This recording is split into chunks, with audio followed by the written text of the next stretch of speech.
I now turn to the subject I meant to introduce, which was the experiments on the small scale to see whether things really attract each other.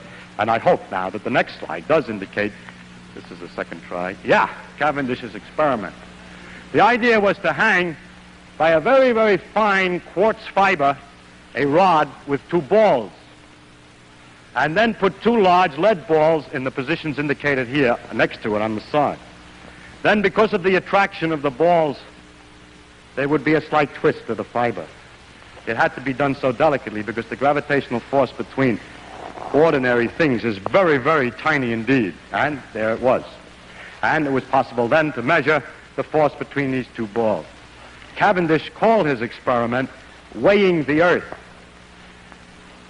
We're pedantic and careful today. We wouldn't let our students say that. We would have to say they're measuring the mass of the Earth. But the reason he said that is the following. By a direct experiment, he was able to measure the force and the two masses and the distance and thus determine the gravitational constant. You say, yes, but we have the same situation on the Earth. We know what the pull is, and we know what the mass of the object pulled is, and we know how far away we are, but we don't know either the mass of the Earth or the constant, but only the combination. So by measuring the constant and knowing the facts about the pull of the Earth, the mass of the Earth could be determined. So indirectly, this experiment was the first determination of how heavy or how massive is the ball on which we stand.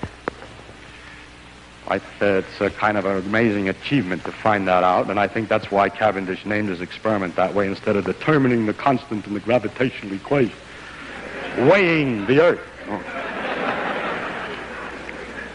He incidentally was weighing the sun and everything else at the same time, because the pull of the sun is known in the same manner.